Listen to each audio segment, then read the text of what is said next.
और वो 4 साल मैंने सड़कों पे गुजारे, धरने, प्रदर्शन, गिरफ्तारी और यहाँ तक कि आमरण किया। क्योंकि स्कूल और कॉलेज टाइम में मैं कभी भी मंच पर, खाली मंच पर भी नहीं चढ़ी थी। प्रोग्राम करना तो बहुत दूर की बात है। और टांगे इतनी बुरी तरीके से कांप रही थी, तो मैं यूँ सोच रही थी कि ओ गिरी अब गिरी अब गिरी, बाहर से कोई आएगा और इस तरीके से आशीर्वाद देगा तभी आप करें। आपके पास जो कुछ है आपके अंतर मन में है, आपके अंदर है। आप किसी भी काम के लिए घर से बाहर निकलते हैं तो बहुत मुश्किल हो जाता है जब आपके बीच में वो अड़चने आती है जिसके बारे में आप सोचकर भी नहीं चलते। हाँ, खासकर लड़कियों के लिए बहुत बार ऐसा होता है कि कुछ छेड़खानी वाली समस्या है वो हमारे सामने आ खड़ी होती है। फिर हमारे दिमाग में क्या चलता है कि अगर इसको कुछ जवाब दे दिया तो घर वाले क्या कहेंगे। ज्यादातर हमें समस्या ही परिवार से होती है।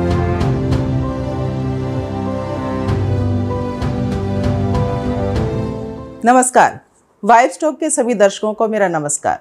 मैं अर्चना सुहासनी। आपने सुना होगा मुझे रेडियो में या देखा होगा टीवी पर। शिक्षिका हूँ मैं और इसके साथ साथ एक फोक डांसर हूँ। एक्टिंग के क्षेत्र में आपने देखा होगा। अब आप सोचते होंगे कितने सारे फील्ड और एक महिला कैसे कर सकती है। करना चाहे इंसान तो क्या कर नहीं सकता, छूना चाहे आसमान तो क्या छू नहीं सकता।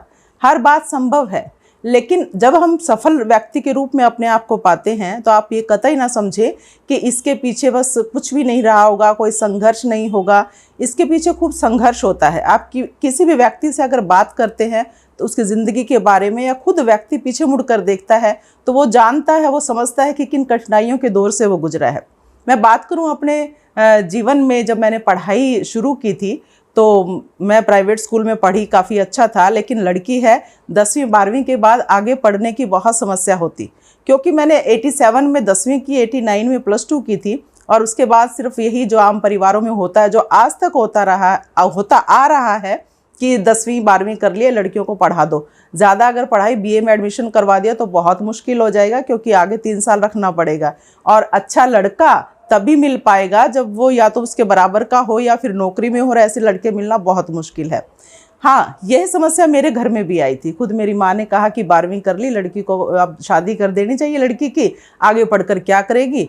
लेकिन मैं अपनी ज़िद पर अड़ी और मैंने कहा कि मुझे आगे पढ़ना है। तो एक ऑप्शन था कि हाँ, प्राइवेट पढ़ा देते हैं, प्राइवेट पढ़ेगी, जब इसकी शादी होगी हो जाएगी। लेकिन मेरी ज़िद ये नहीं थी, मेरी ज़िद थी कि मैं कॉलेज जाकर पढ़ूंगी। हाँ, मेरे घर में या मेरे आसपास कभी भी इससे पहले कोई लड़की कॉलेज नहीं गई थी। मेरे डैडी गवर्नमेंट कॉलेज हिसार में लाइब्रेरी में थे, तो मैं उनकी बदौलत, उनकी जो उन्होंने मेरा सहयोग किया, उन्होंने मेरा एडमिशन करवाया कॉलेज में और मैं कॉलेज में जा कर के पढ़ी। माना मैं पहले पढ़ाई में इतनी अच्छी नहीं थी। अब कहते हैं ना, जब जागो तभी सवेरा। BA के बाद शादी हो गई, शादी के बाद फिर ठाना। क्योंकि जब मैं कॉलेज में जाने लगी थी तो आसपास सिर्फ यही काना बाती बोलते हैं ना, कानों में यही बात गूंजती है कि बोले हाँ, या के तीर मार लेगी, इसने के कर लिया, BA कर लिया तो क्या हो गया।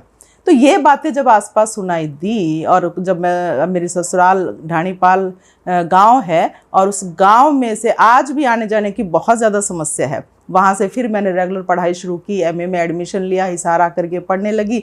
B.Ed की, MPhil की, 2 PG diploma Haryana folklore and culture और रूरल डेवलपमेंट में किया। इसके बाद जब मैंने प्राइवेट स्कूल, क्योंकि सरकारी नौकरी मुझे नहीं मिली थी, तो प्राइवेट स्कूल में मुझे सौभाग्य मिला उसी जगह आकर के दोबारा अपनी सेवाएं देने का, जहाँ मैं पली बड़ी थी और जहाँ मैंने ज़िद करके पढ़ाई की थी। एक स्कूल है PGSD, वहाँ पर मैं हेडमिस्ट्रेस भी रही। फिर मुझे इतना अच्छा लगता था कि जब आसपास की महिलाएं अपने बच्चों को छोड़कर जाती थी, और ख़ासकर वो महिलाएं जब मेरी पढ़ाई पर कटाक्ष करती थी कि ये पढ़ लिख कर कौन सा तीर मार लेगी, ये इसने क्या कर लिया, कौन सी इसको नौकरी मिल गई। तो वो महिलाएं जब अपने बच्चों को छोड़कर जाती तो यही संदेश, देख तेरी बुआ जैसा बनना है, देख तेरी बड़ी दीदी जैसा बनना है। तो मुझे ये बातें सुकून देती थी। लेकिन मेरा उद्देश्य सिर्फ ये नहीं था, क्योंकि बात वही है कि इसने तीर मारने का मतलब है कि जब तक आप सरकारी नौकरी हासिल ना कर लो, आपको योग्य नहीं माना जाता। प्राइवेट क्षेत्र में आप इस तरीके झंडे गाड़ो या तो कि जो सरकारी नौकरी भी उसके मुकाबिल कुछ ना हो। तो जब मैंने सरकारी नौकरी के लिए शुरुआत की, एस्टेट की परीक्षा पहली बार में पास की, हिंदी लेक्चरर के लिए मैंने स्टेट किया, फिर एस्टेट पॉलिटिकल साइंस लेक्चरर का किया, फिर मैंने B.Ed का किया। 3 डिग्रियां थी जो मुझे शिक्षक बनाने के लिए मेरे सामने थी। लेकिन फिर वही समस्या कि जल्दी से सरकार भर्ती नहीं कर रही थी। तो जब मैंने वो चीज़ें ठान ली और जो ताने चुभे हुए थे, तो उन तानों को पूरा, उनसे पार पाने के लिए फिर संघर्ष की शुरुआत होती है। जी हाँ दोस्तों, पात्र अध्यापक संघ की मैं प्रदेश अध्यक्ष बनी और वो 4 साल मैंने सड़कों पे गुजारे, धरने, प्रदर्शन, गिरफ्तारी और यहाँ तक कि आमरण किया। पंचकुला शिक्षा सदन के सामने मई और जून के महीने में, आपको वो दिन याद भी होंगे, टीवी पर आपने देखा भी होगा कि यहाँ तक हेडलाइन आ चुकी थी, अर्चना सुहासिनी की हालत बिगड़ी।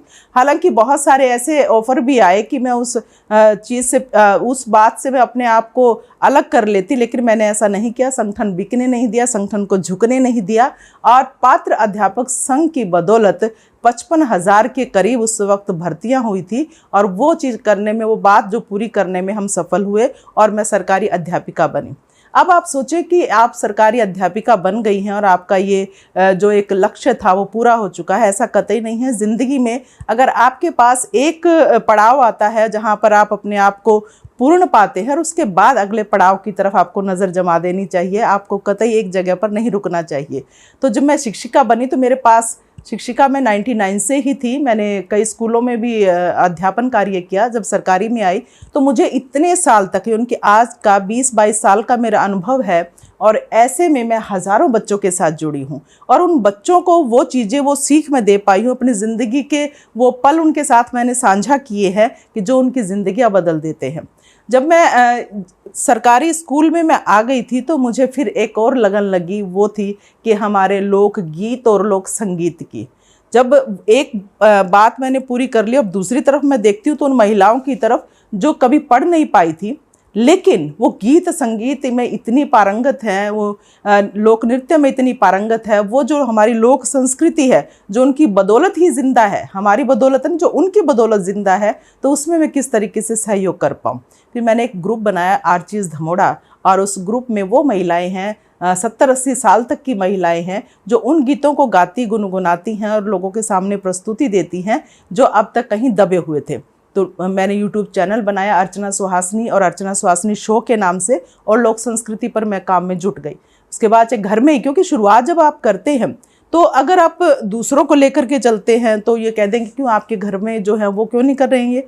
तो मैंने अपनी मम्मी, चाची, ताई, मामी, मौसी, जो आसपास की महिलाएं थी और जो मेरे स्टूडेंट हैं उनकी मदर, उनकी बहनें जो काम करना चाह रही थी, उनका मैंने एक ग्रुप बनाया और वो सभी मिल करके अब जन्म से लेके मृत्यु तक के लोकगीत, जी खजाना है हमारी लोक संस्कृति में, हरियाणवी में खासकर लोकगीतों का। और तो ऐसे ऐसे गीत हैं जो रागों पर आधारित है, ऐसे ऐसे गीत है जो जीवन का सार है, ऐसे ऐसे गीत हैं जो हर ऋतु, हर मौसम का आनंद देते हैं, हर रंग का आनंद देते हैं।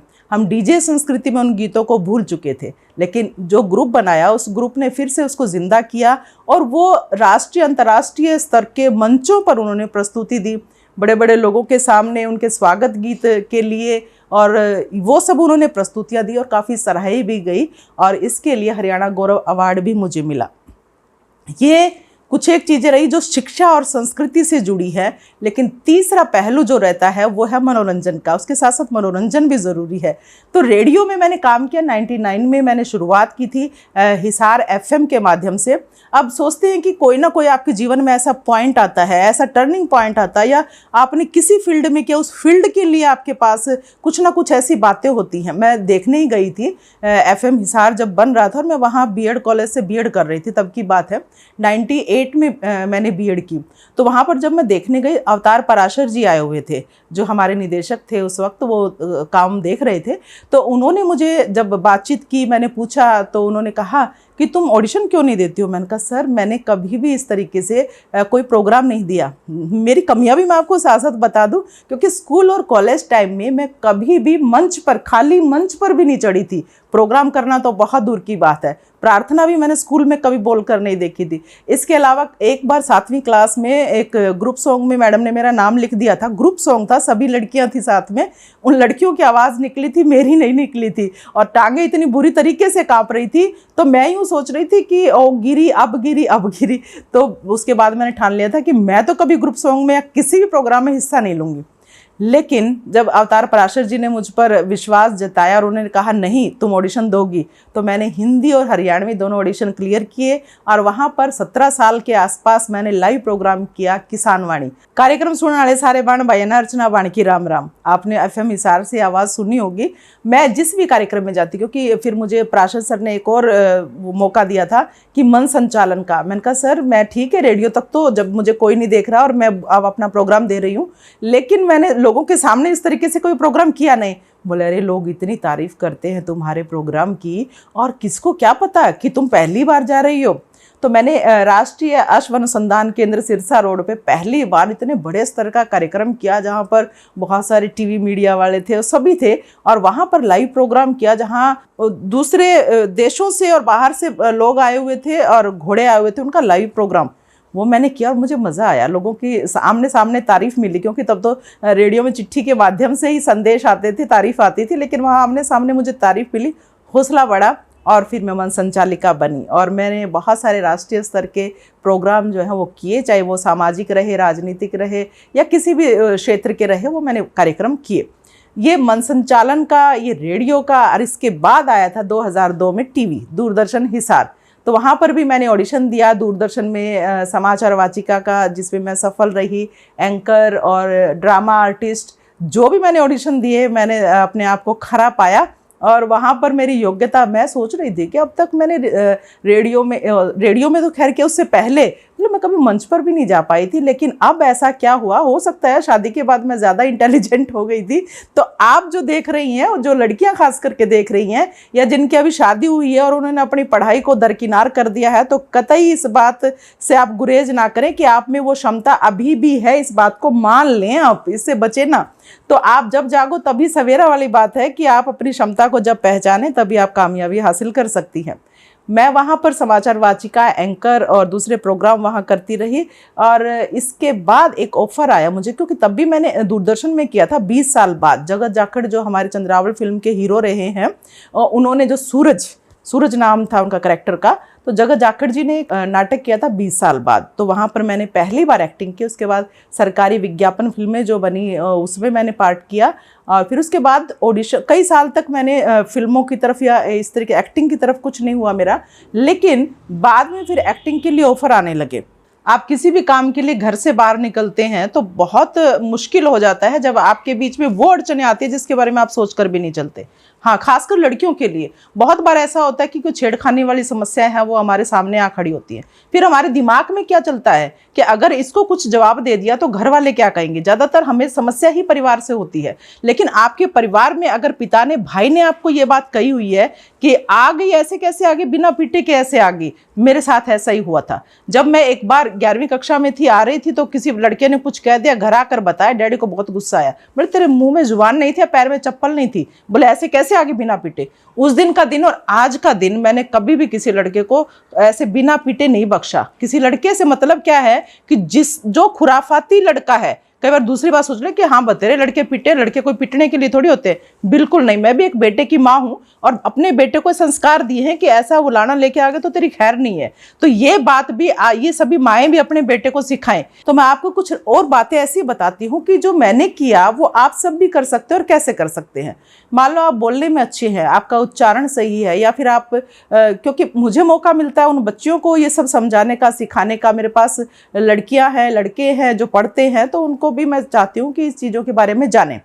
तो अब जब आप पढ़ रहे हैं कुछ भी तो आप उसको रिकॉर्ड कर सकते हैं। मेरे पास ये साधन नहीं था, टेप रिकॉर्ड होता था छोटा सा जो हम रिकॉर्डिंग करके लेके आते थे रेडियो के लिए। तो उसी में मैं अपनी आवाज़ को रिकॉर्ड करती थी, फिर उसको मैं सुनती थी कि मैं धारा प्रवाह बोल सकती हूँ या नहीं बोल सकती, मॉड्यूलेशन है या नहीं है, आप कितनी गलतियाँ करते हो, उन गलतियों को सुधार कैसे किया जा सकता है। तो आप अपने गुरु खुद हैं, किसी और की आप परवाह ना करें कि आपको कोई बाहर से कोई आएगा और इस तरीके से आशीर्वाद देगा तभी आप करेंगे। आपके पास जो कुछ है आपके अंतर्मन में है, आपके अंदर है। तो आप मेहनत से ना घबराएं। अब मैं बता रही हूँ ना कि जब मैं यहाँ अपने मायके में थी, पढ़ती थी, पढ़ाई में इंटेलिजेंट नहीं थी, और जब मैं गांव में थी, घर का काम करती थी, बच्चे संभालती थी, और इतने दूर सफ़र करके जब मैं आती थी तब ज़्यादा इंटेलिजेंट अपने आप को पाया। तो इसलिए आप मेहनत से ना घबराएं, घर का काम भी करें। अपने एकाग्रता आपके लिए बहुत ज़रूरी है। आप अपने आप को झांकेंगे, एकाग्र होंगे, तभी आप अपने लक्ष्य को हासिल कर पाएंगे। तो आप उस चीज़ को बार बार पढ़ें, आप कैसे पढ़ती हैं, आपका उच्चारण कैसा है। तो इसके लिए आप चाहे आप रेडियो में जाएं, टीवी में जाएं, या आप कहीं भी आपको मौका मिलता है, और आजकल तो बहुत अच्छा माध्यम है यूट्यूब चैनल, जैसे वाइब्स टॉक के माध्यम से आप तरह तरह के किरदार देखते हैं, उनके भावनाओं को, उनके विचारों को जानते समझते हैं। तो इसी तरीके से आप भी अपना काम शुरू कर सकते हैं, ताकि आप जो चाहते हैं, जो आपको दूसरे लोगों ने मौका नहीं दिया, वो मौका आप खुद हासिल कर सकते हैं। तो ये बहुत ज़रूरी है। आप सबको मेरी बहुत बहुत शुभकामनाएं। नमस्कार।